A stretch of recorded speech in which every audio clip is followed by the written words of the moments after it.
Alright, so we ran over this Bakelite Tula. I have no idea when it was manufactured. Maybe y'all can figure out the generation and kind of guesstimate, but it's definitely probably more than likely older than me. But we ran it over with the H3 tire there.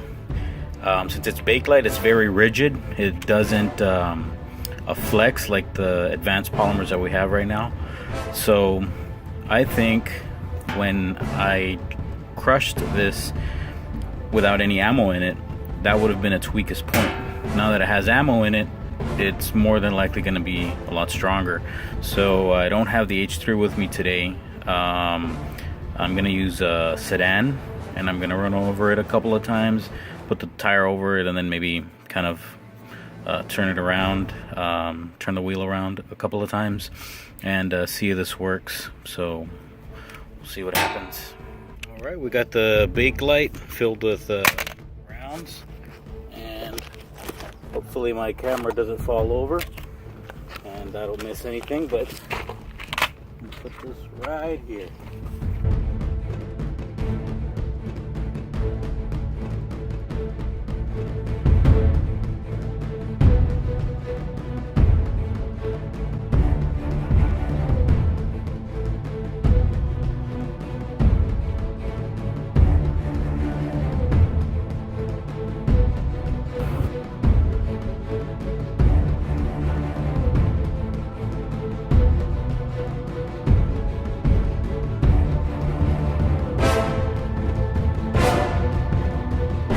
See what this mag has. A little scratched up. That means I was successfully on it.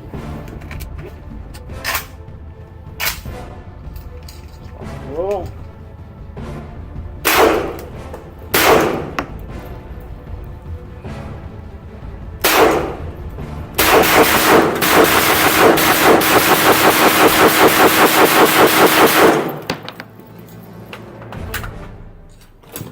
Full 30. Full 30.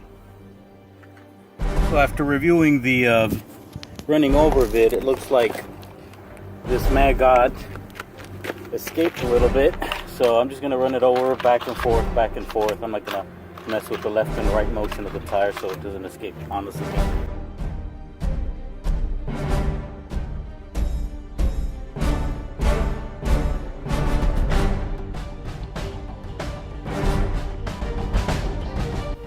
Alright, so should be good enough. Now let's shoot this puppy.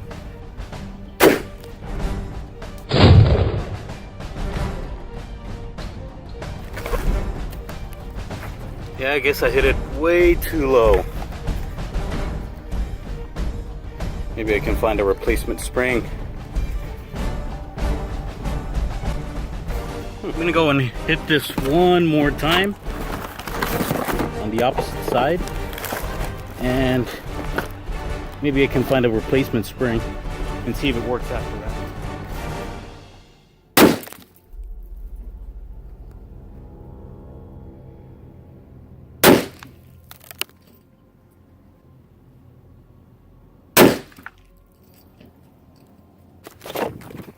Alright, I shot it a second time, and it looks like I hit a little low again. I really wanted to hit it high, but the rifle I was using was sighted in at 25, and I got a little closer, so I was hitting a little low. But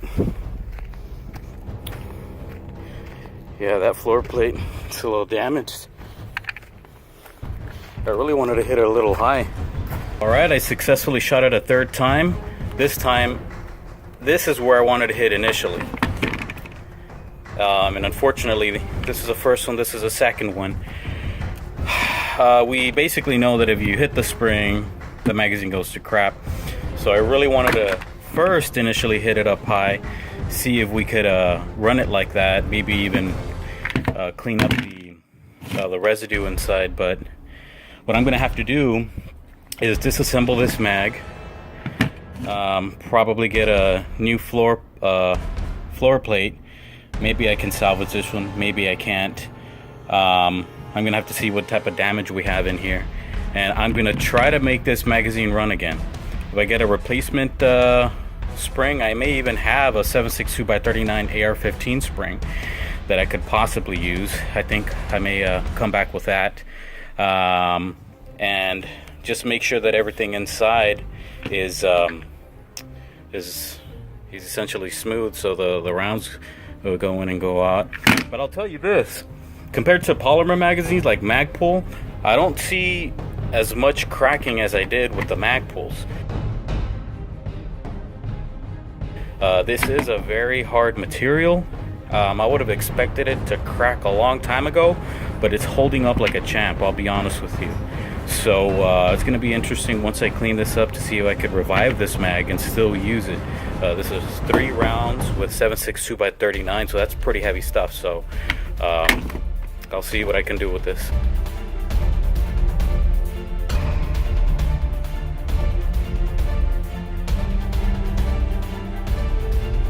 Alright, so I tried to clean up and replace any components that were destroyed.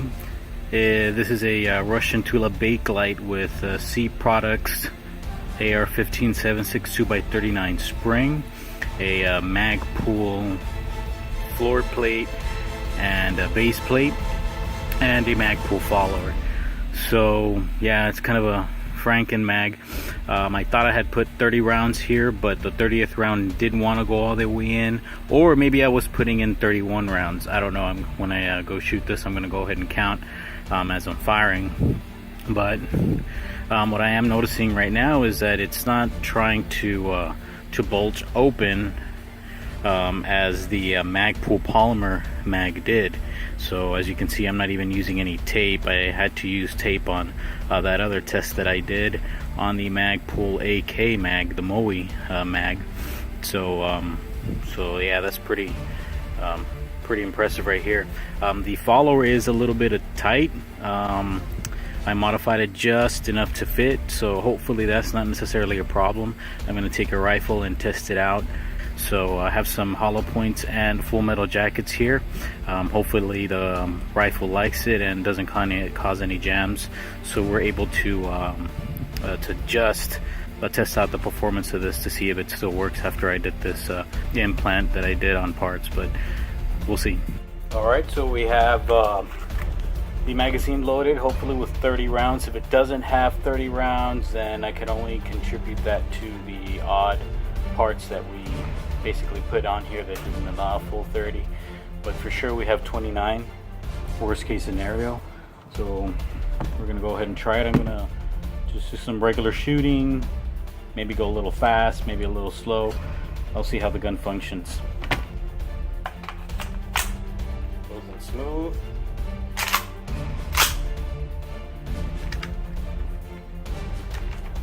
Looks like it feeds. So far, so good.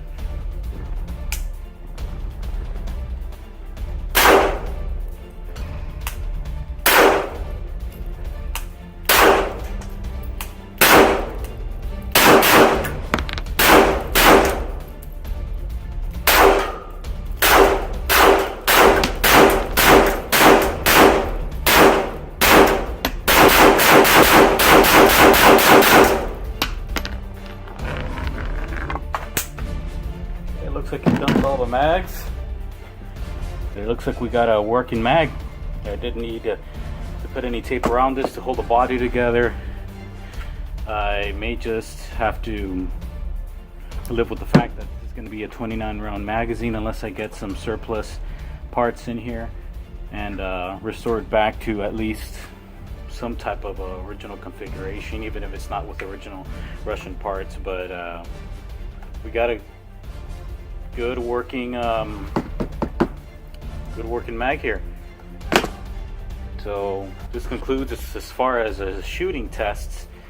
I mean, I could try to keep on shooting this magazine to see what the failure point is. I may do that at a future date, but as of right now, what I'm going to go ahead and do is continue and try to put a torch to this material to see if it melts, if it just burns. Basically compare it to the Magpul polymer. I would want to see how they do with a heat test, if you will. So pretty cool.